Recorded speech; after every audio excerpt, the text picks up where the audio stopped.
Insurance and Social Security. Thank you. The floor is yours. Thank you, Ms. Shanti. Assalamualaikum warahmatullahi wabarakatuh. Very good afternoon and good evening to all the participants. Inshallah, today I will deliver a presentation on insurance and social security. And then after that, Mr. Yazid Kasim will come in a bit later after this. Okay. Next.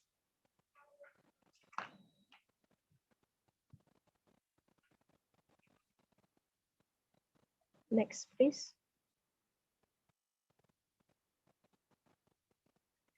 Okay.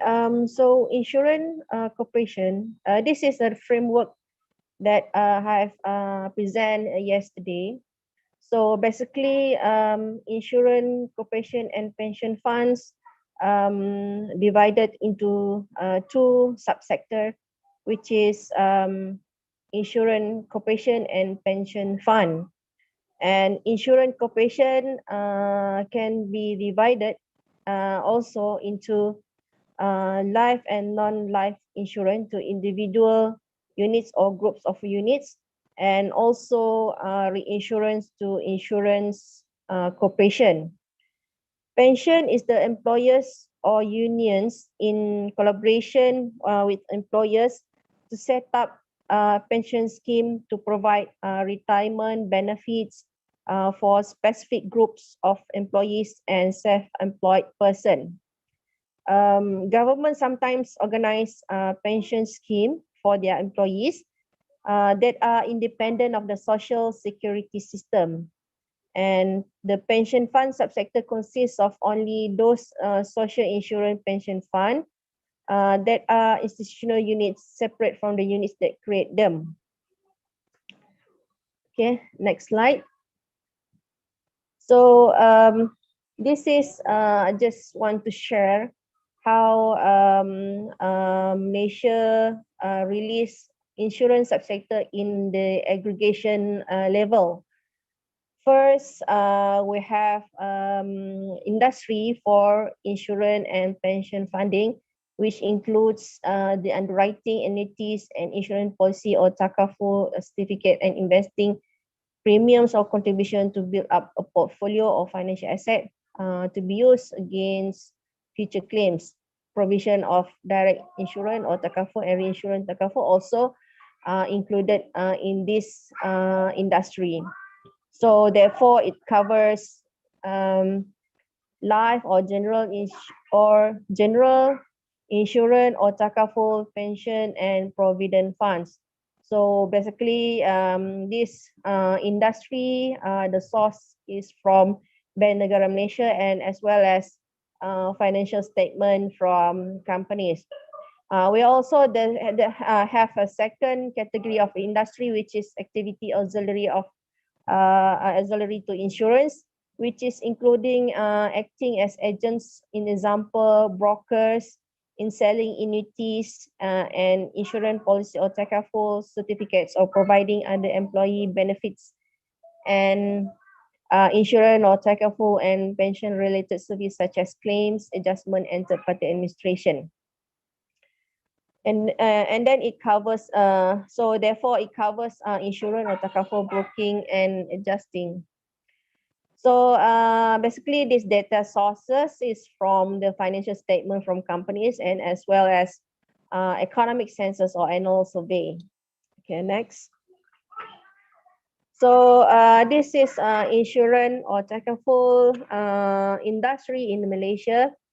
So basically we have two types of insurance, which is life insurance or family fund. This is for life insurance. And we also have general insurance and general fund. So this is the simple diagram of insurance takaful insurance or takaful subsectors. So okay, the next slide, this is how to compute the output for insurance recommended by the IMF. So basically, if we see here non-life insurance, besides B, which is explicit fees, the non-life insurance also can calculate the outputs through output actual premiums, premiums plus expected premiums, supplement minus expected claim, and then also output for B and C. It depends on how the source of data that country have. And for life insurance, beside of explicit fees, output also computed using either A or B, which is A is output calculation with actual premium plus investment minus with claim, whereas B is simple calculation with the cost approach calculation. And then reinsurance outputs include the combination of the following, which is output is calculated at actual premiums earned less commission payable plus premium supplements minus both adjusted claim incurred and profit sharing, and also explicit fees. For the pension fund, is very straightforward. The calculation for the output basically is from the cost approach, which is output is estimated as the sum of cost, for example, intermediate consumption, compensation of employee, capital costs, and other taxes less subsidy on production. Okay, next. So this is a formula known as accounting approach, whereby output is calculated as premiums earned plus premium supplements minus adjusted claims incurred. Okay, the input data to calculate the output of life insurance using this equation can be obtained from the return of insurers to government agency responsible for the insurance sector. For example, the Insurance Regulatory Commission. If such information is not available, the compiling agency may need to conduct surveys to collect it. Typically, the financial statements of insurers should contain the input data needed to calculate the output of life insurance. If adequate data are not available for the calculation of life insurance according to this formula, an approach based on the sum of costs similar to that described for non-life insurance may be used. Okay, next. So this is some numerical example how we want to extract out based on the statement of income for the company A, how we want to based on the formula just now I have shown, which is we can identify which is the part for premium, which is part of the investment, and which is part for the claim. So from the statement of income, we need to go further detail in the notes of the accounts to identify each of the variables that reflected in the formula just now. Okay, so as you can see here from the slide, that net earned contribution is represent for the premium. You can see in the note 20, and for the investment can be seen in the notes, the second box there. And then net benefit and claim can see in the notes 26 in the last box. Okay, this is for company A account. Okay, for the company B, we can also next. For the company B, also have a similar account like a company A. So first we have to extract out some of the variables for to calculate the output for insurance. So not only we have to dissect the accounts until to the detail notes of the company B. So you can see the upper box is a contribution income represent for the premiums, and the middle box is represent for the investment income, and then the last box is for the claim paid. Okay, so next, can we go to the next? Okay, so all this information together need to put inside the framework. Okay, so after we have all those figures, so we put inside the framework, so we can see that which one the value for premium, which one value for investment, and also claim. So from formula, for formula output for insurance, we can see here A plus B and minus C. So we calculate it for company A with two separation of type of insurance, which is family takaful, general takaful, and we have output for each family takaful and general takaful for company A, and family takaful and general takaful for company B. So we have their output for each company. Okay, so together we can summarize that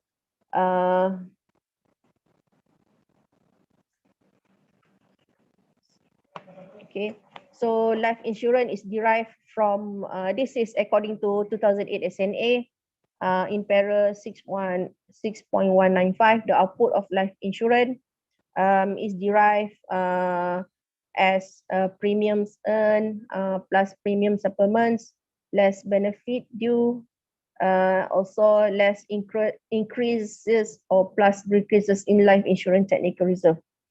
So this basically the formula as in the box below. Okay, next.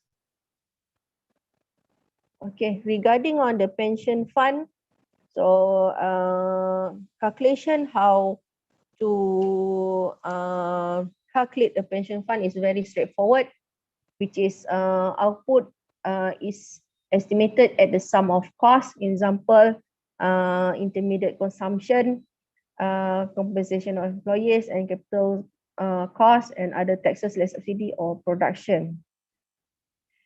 Okay, so this is how very straightforward the calculation for insurance and pension fund. For next slide, we will wanted to share about how Malaysia's finance and insurance in Malaysia. Okay, so this is the governance of Malaysia finance system as Mr. Yazid has presented before in day one slide. So insurance and takaful and DFI actually is supervision by our central banking, which is Bank Negara Malaysia. Okay, so next, can we go next? Okay, so this is to show that also in terms of classification in financial sector, we have 48 altogether type of classification at 5-digit level. If 4-digit level, 14, 3-digit level, 7, and at division level, only 2. Okay, next, whereas insurance sector, we have 16 numbers of calculation at 5-digit level, and 4 at 4-digit level, and 3 at 3-digit level, and only 1 at division level. So altogether, finance and insurance encompasses about 64 types of industry in Malaysia, and at 5-digit level, and it consists and it contributed 5.5% to the total of classification industry in Malaysia. Okay, next. So this is a little bit of Malaysia finance performance in 2020.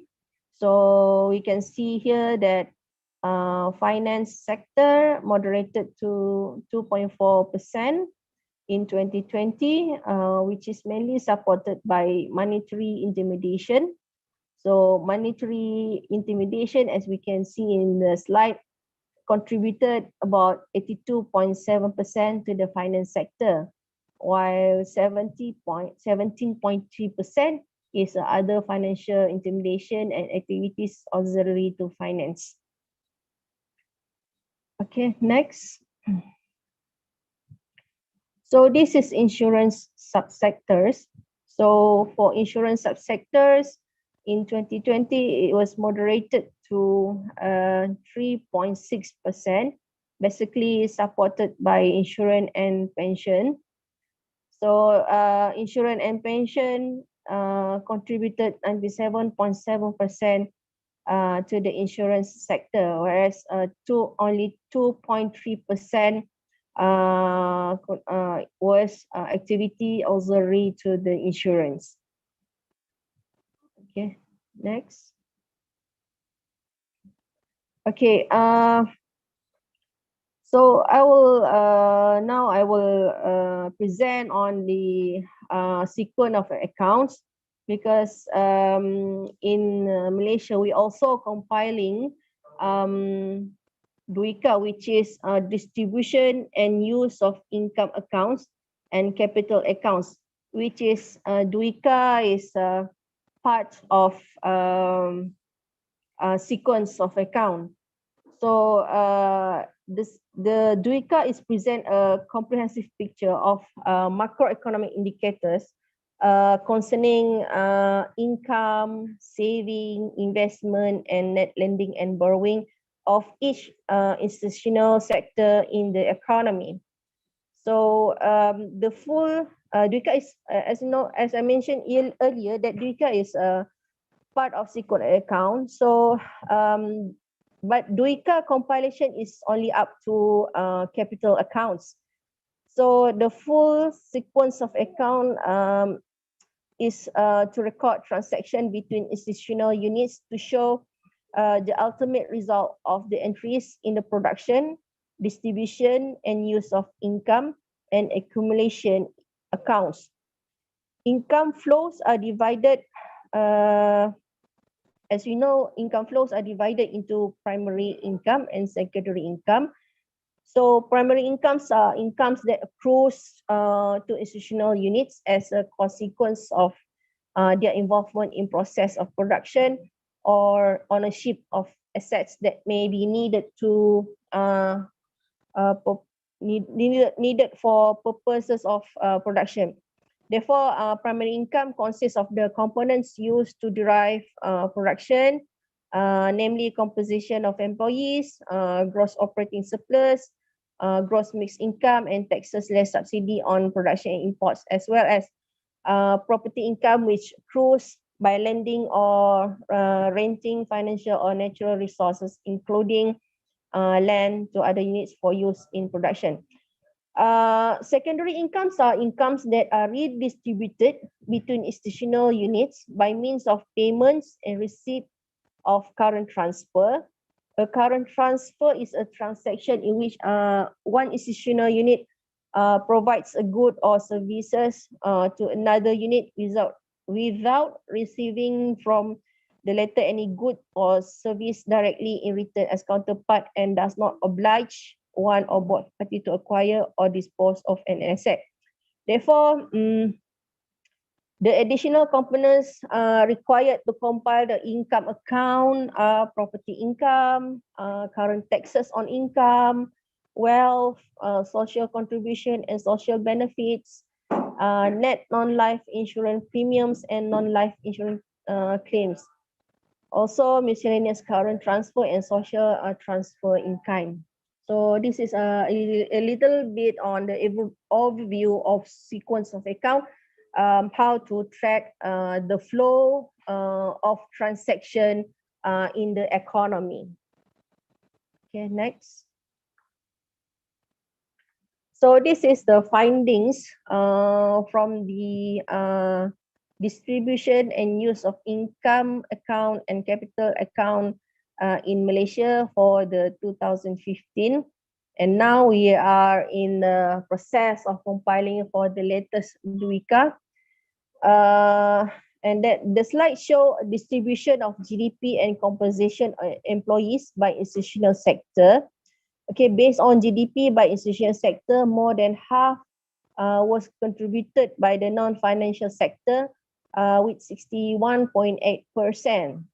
The household sector represent 19.1%, followed by government sector, which was 8.4% and 6.6%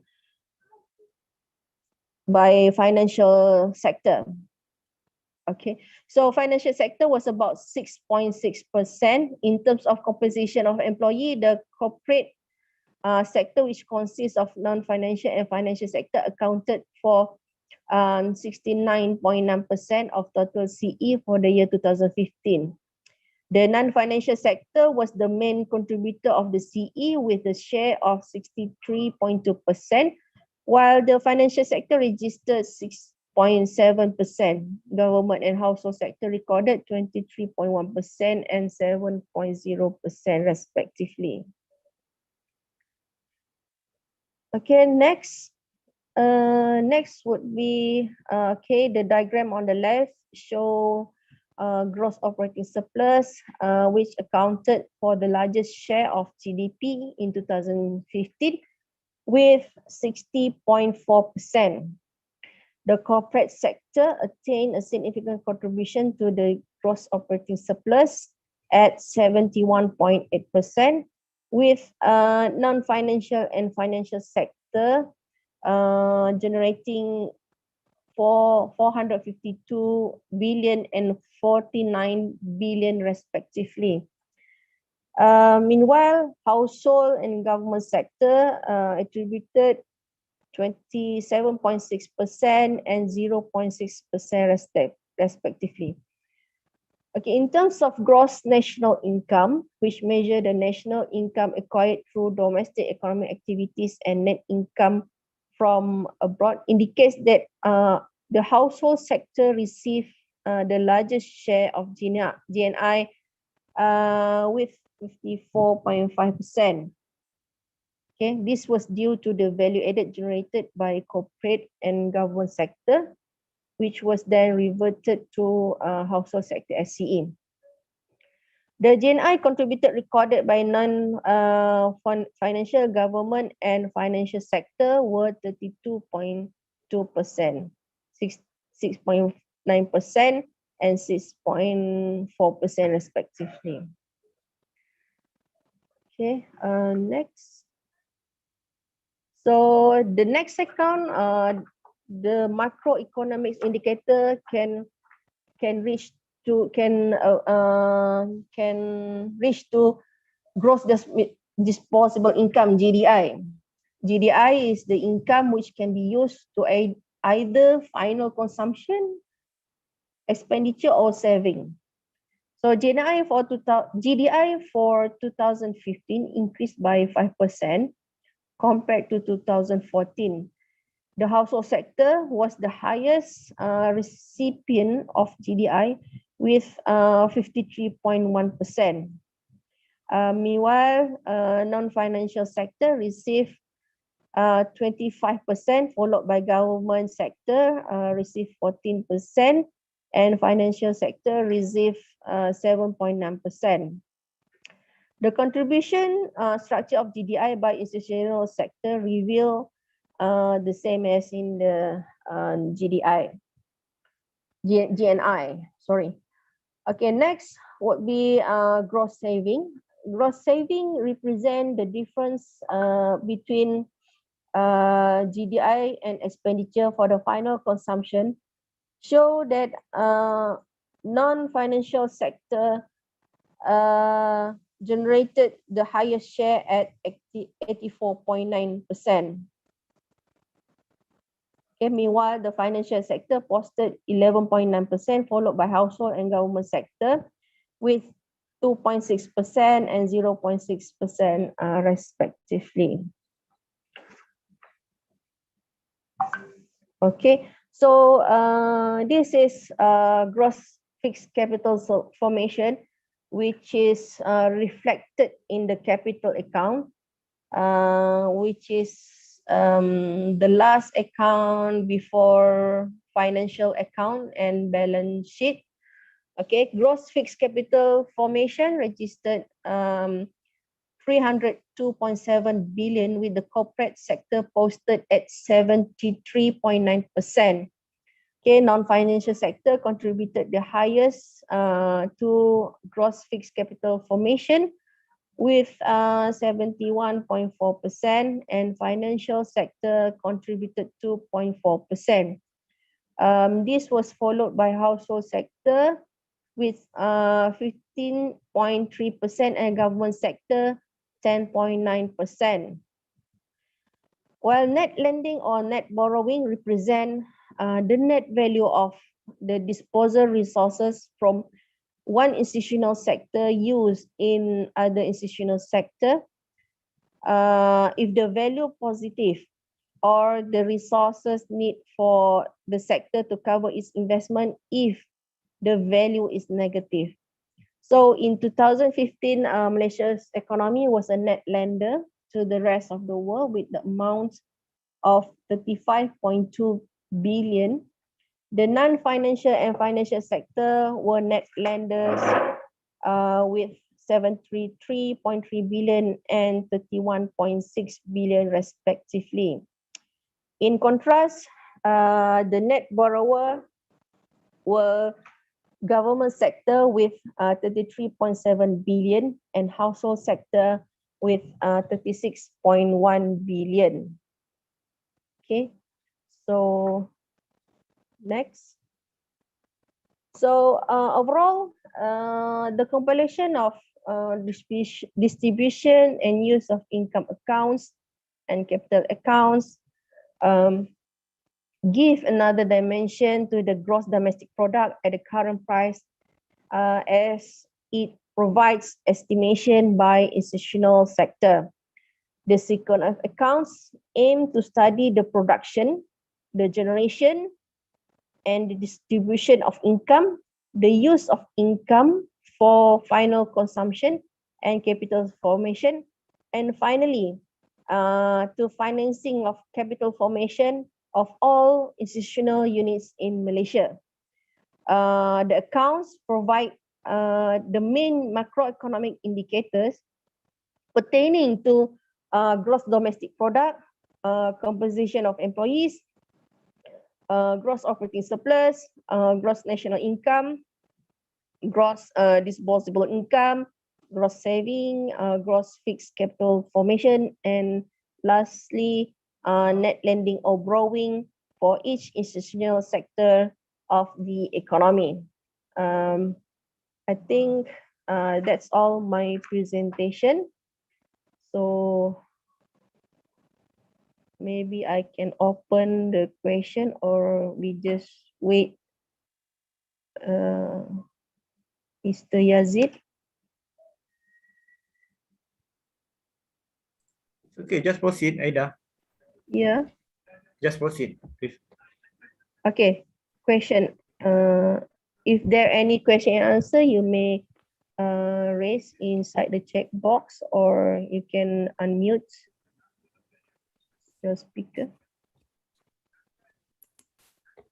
Yes, thank you very much, Ms. Aida, for your very insightful presentation. Now we open the question and answer session. If you would like to pose a question, please, you may directly unmute your microphone and write write your question in the chat box. Mr. Yazid now is with us, and he will be also helping for answering any questions coming from the participants.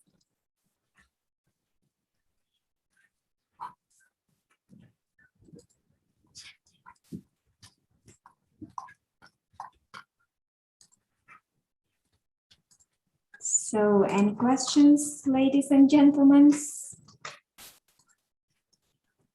I think this session quite straightforward, rather than compared to FISIM. So it's depending on the country's data structure. And Ada, did you explain about yesterday's question on the bill of payment sites? Export and import FISIM? No, not sure. Yes, she has not, I think. You want to share something about that? Okay, wait, I have to see the... So, yeah. So regarding the question on estimating FISIM or export import that raised by our colleague yesterday, basically we are adopting the almost the same framework. The only thing that we need to cover or to canvas the flow of a transaction in terms of interest income and interest paid to the non-resident, and then again we have to identify the type of loans and deposit that we receive and provide loans to other counterpart. So in terms of framework, it's a bit quite similar with the whatever we are adopting for FISIM for domestic economy. And the only thing we need for export and import of FISIM, we need to collaborate with your central bank in terms of monetary flow. Okay, so basically the framework is quite the same. We're still calculating for the notional interest rate for import and export of FISIM. Thank you very much. I just for clarification, because the complicated part about the import of FISIM is that the loans and deposits are abroad. And in general, we don't have this information. So basically, you have to collaborate with your central bank. Basically, for those authorities that are controlling the flow of monetary terms. So let's say for those who are really monitor the transaction of interest rate, who is giving loans and who is receiving, who's put some deposit here and there. So basically, you need some solid framework for that. Yeah, thank you very much. So in this case, our FISIM for export and import, we really collaborate with the central bank, closely collaborate. And then in terms of technical terms, we as a DOSM, Department of Safety Measure, is providing the framework, and then data is given by central bank. So we are not doing any another data collection. We just share whatever being captured by the central bank, which fit to the recommended framework. Perfect, crystal clear. Thank you.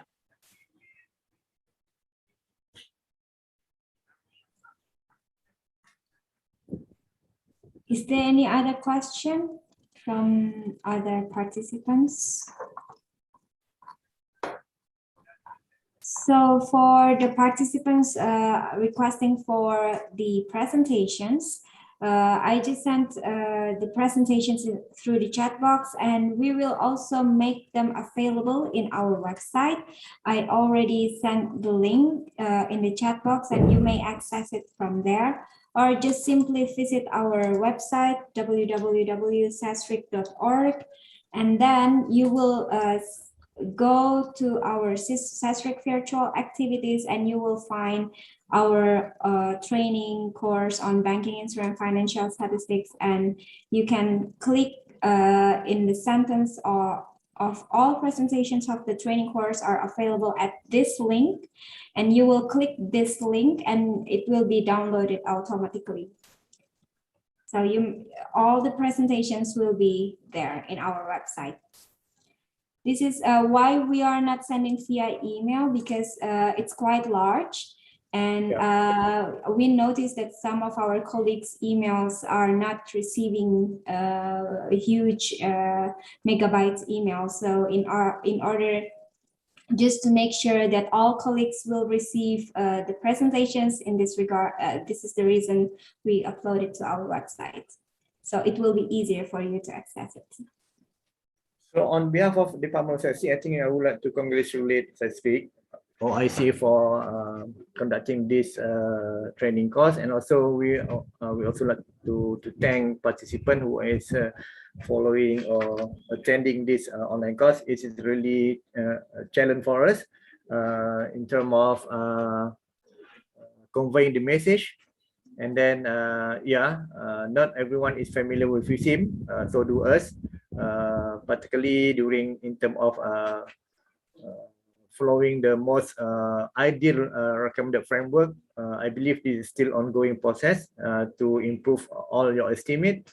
There's no right or wrong in terms of national accountant perspective. Usually we will work based on the very minimal data available to us. And of course, from time to time, I think the enhancement will be done accordingly. And I think we would like to apologize if any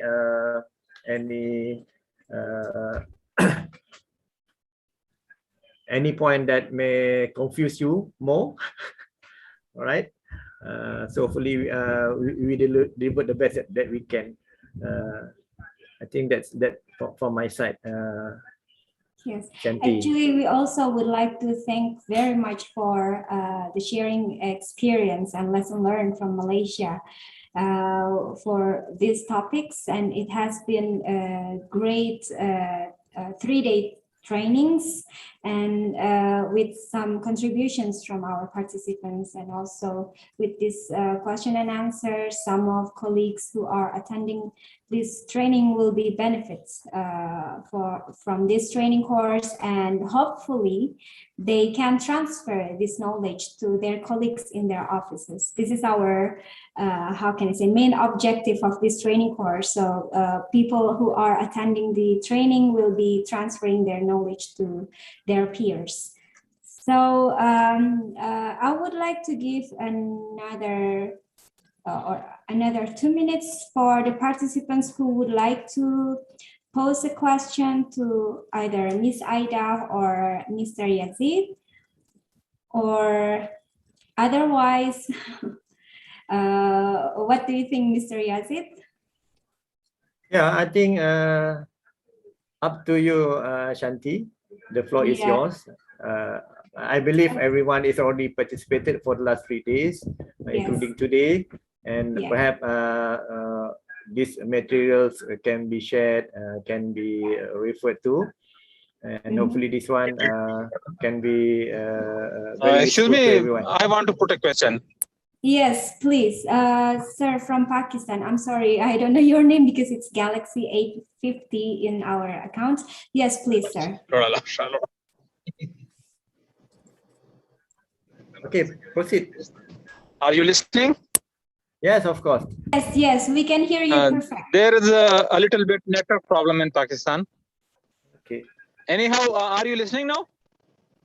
Yeah. Okay. It's perfect. I want to put a question relating to interest and dividend. Whether these to be dealt with in the calculation of life insurance companies or not. How do we deal dividend and interest income in compilation of life insurance companies? Gross value addition output. Okay. that both component will be calculated as investment, return on investment. So we know that for life fund, they are collecting premium from the policyholder, and I believe they could not keep this money. However, they have to invest it, and the return for investment from your financial investment will be calculated as part of the output component. So in terms of interest received, dividend, and also profit and earnings, I think this is included in the investment income that should be calculated as a life fund sector. So you have to calculate it as a part of the investment income received by the insurance fund, by the life fund. Is it clear, Mr. Our friend from Pakistan? I think he is. He's not in the room. Oh, there he's come back. Yeah, he's here. So I already answered your question, our friend from Pakistan. As I said, the flow of interest and dividend that incurred to life insurance fund should be calculated as one of the component of output for life insurance. So basically, there are, as Puan Aida said just now in her presentation, we have to calculate about the premium, claims paid, and also the investment income that you receive from investing this fund to the other financial asset. Thank you. Mr. from Pakistan, do you have any feedback or further question?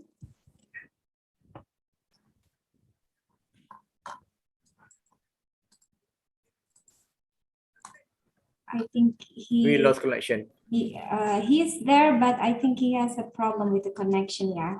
Right. However, we can reply via email if necessary later on. Yes, actually, if participants joining this training course have any further questions or questions to Malaysia, you may send your questions to us first to StatCaB@SESRIC.org, and we will forward your questions to DRSM colleagues. And we will be in the loop in the correspondence, or later on, perhaps you want to contact Mr. Yazid directly, and we will inform you his email later on. Right. So let's wait for 1 minute for our colleagues from Pakistan, if he would like to respond to the answer, or otherwise, maybe we can close this training session if there is no question posed by the participants. Right.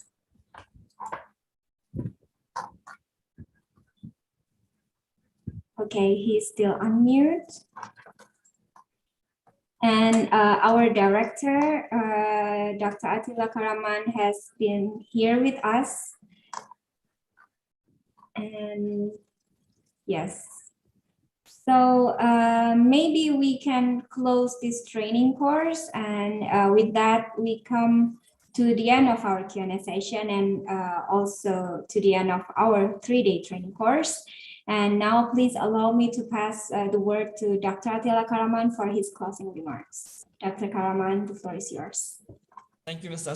Nandan. Assalamu alaikum wa rahmatullahi wa barakatuh. I would like to thank you all, especially our valuable experts from Department of Statistics Malaysia, and they have exerted their fullest capacity and their fullest efforts to relay their knowledge and information from Malaysia to other participating countries. And it has been a very good cooperation going on between Malaysia and the other OIC institutions, especially SESRIC and also OIC member countries. I would like to really extend our heartfelt best wishes to our colleagues in Malaysia. And as Ms. Nandan stated, we will be posting all these presentations on our website. And the YouTube links, for those of you who are interested to revisit the actually content once more, you can actually see the links after this training completes. We will send an email and you will be able to find these actual links over there. And if you happen to have any other questions that you are really in need of actually exploring some kind of answer, please write to us, StatCaB@SESRIC.org. Then we will actually communicate these extra questions to our colleagues in Malaysia. Thank you so much again, and we will look forward to seeing you in other actually trainings of ours. Thank you so much. Thank you very much, Dr. Karaman.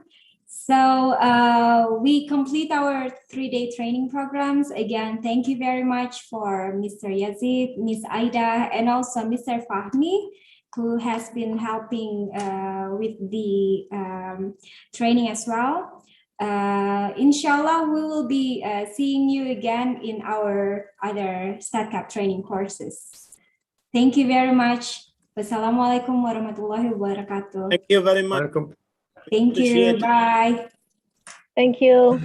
Thank you. Bye-bye. Assalamualaikum. Waalaikumsalam warahmatullahi. Have a nice day. Stay safe, everyone. Thank Thank you very you. much for participating in this training course. Thank Right. you very much. We appreciate it. Right.